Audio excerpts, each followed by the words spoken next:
আসসালামু আলাইকুম ভিউয়ার্স, আশা করি আপনারা সকলেই ভালো আছেন। আমিও ভালো আছি আলহামদুলিল্লাহ।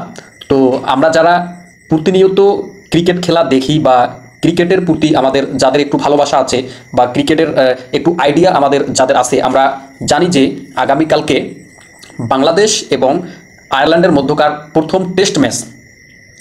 তো এই টেস্ট ম্যাচে ক্যাপ্টেন্সি করবেন বাংলাদেশের হয়ে নাজমুল হোসাইন শান্ত। তো আমরা জানি যে নাজমুল হোসেন শান্ত কিন্তু বাংলাদেশের হয়ে আগেও ক্যাপ্টেন্সির দায়িত্ব পালন করেছিলেন। তো কোনো এক কারণে আমরা জানি না সেটা কি অভ্যন্তরীণ কারণ, সে ক্যাপ্টেন্সি ছেড়ে দিয়েছেন। তো আবার নাজমুল হোসেন শান্ত কিন্তু সেই ক্যাপ্টেন্সির দায়িত্ব নিয়েছেন এবং আগামীকালকে সে প্রথম টেস্ট ম্যাচে ক্যাপ্টেন্সির দায়িত্ব পালন করবেন।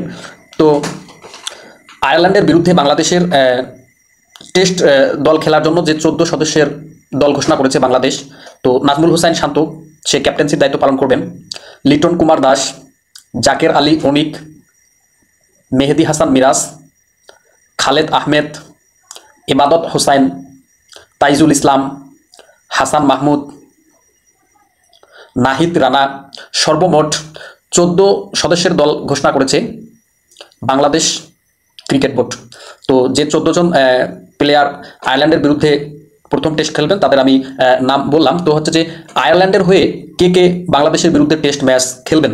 তো আয়ারল্যান্ডের হয়ে ক্যাপ্টেন্সির দায়িত্ব পালন করবেন অ্যান্ডি ম্যাকিব্রেন এবং পল স্টার্লিং এবং ক্যাম্পার।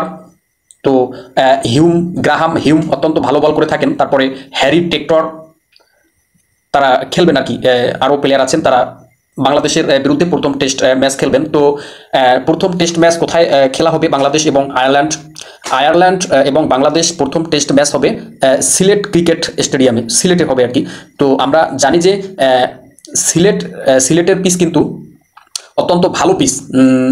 এখানে খেলা হলে যে ফ্যান ফলোয়ারগুলো খেলা দেখতে যায়, ক্রিকেট খেলা দেখতে যায়, তারা অত্যন্ত আনন্দ বা স্বাচ্ছন্দ্য বোধ করে। যে সিলেটের মাঠটা হচ্ছে যে খেলা দেখার অন্যতম একটা মজা হচ্ছে যে সিলেটের মাঠে একদম বেশি রানও হয় না, আবার একদম কম রানও হয় না। আমরা যেমনটা দেখতে পাই যে মিরপুরের মাঠে, শেরেবাংলা মিরপুর স্টেডিয়ামে, আমরা মিরপুর স্টেডিয়ামে খেলা দেখে আসলে সেরকম একটা মজা পাই না বা স্বাচ্ছন্দ্য বা আনন্দ পাই না। কারণ হচ্ছে যে মিরপুরের মাঠটা হচ্ছে স্পিন পিচ হয়ে থাকে। দেখা যাচ্ছে যে বাংলাদেশ ক্রিকেট বোর্ড যদি কোনো একটি দলের সাথে মিরপুর মাঠে খেলে, তাহলে হচ্ছে যে স্পিন পিচ এবং বোলিং পিচ করে থাকে মিরপুর মাঠটি। এ কারণে যদি বাংলাদেশ টি-20 ম্যাচ খেলে কোনো দলের সাথে মিরপুরে, তাহলে হচ্ছে যে টার্গেট হয় 110, 115 বা 120 বা হাইয়েস্ট 135 এরকম টার্গেট হয়। আমরা আসলে যখন টি-20 ম্যাচ খেলা দেখি অন্যান্য দেশের, যেমন ইংল্যান্ড, নিউজিল্যান্ড, অস্ট্রেলিয়া, ইন্ডিয়া অথবা সাউথ আফ্রিকা, ওয়েস্ট ইন্ডিজ, অন্যান্য দলের আমরা যখন টি-20 ম্যাচ দেখি, তো ওরা যেই ব্যাট করুক না কেন, ওরা টার্গেট দেয় 180, 190 অথবা সামথিং 200 বা 200 একটু বেশি। তখন হচ্ছে যে প্রতিপক্ষ আরও মানে শক্তভাবে খেলে যে ম্যাচ জেতার জন্য। তো হচ্ছে যে 180, 90 বা 200-র উপরে রান হলে ওই খেলাটা দেখতে অত্যন্ত ভালো লাগে এবং নিজেকেও খুবই স্বাচ্ছন্দ্য বোধ লাগে যে ওই সময় ব্যাটিং মারমুখী থাকে, 4 এবং 6 মারে, অত্যন্ত আনন্দদায়ক হয়। কিন্তু বাংলাদেশের মিরপুরে খেলা হলে এই জিনিসটা পাওয়া যায় না।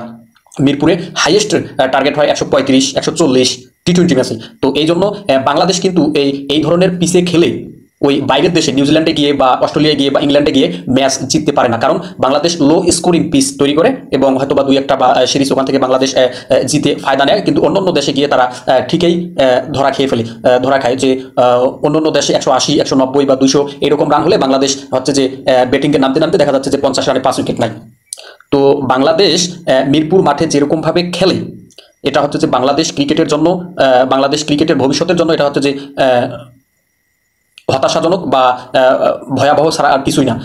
বাংলাদেশ ক্রিকেট বোর্ডে যারা দায়িত্ব পালন করতেছেন তাদেরকে এটাই মাথায় রাখতে হবে যে বাংলাদেশ যেন 180 বা 170 বা 190 বা 200 রান টি-20তে কীভাবে করবে, এই সক্ষমতা থাকতে হবে বাংলাদেশ ক্রিকেটের প্লেয়ারদের। তাহলে তারা হচ্ছে যে বাইরের দেশে গিয়ে টি-20 সিরিজ বা ভালো খেলতে পারবে আর কি।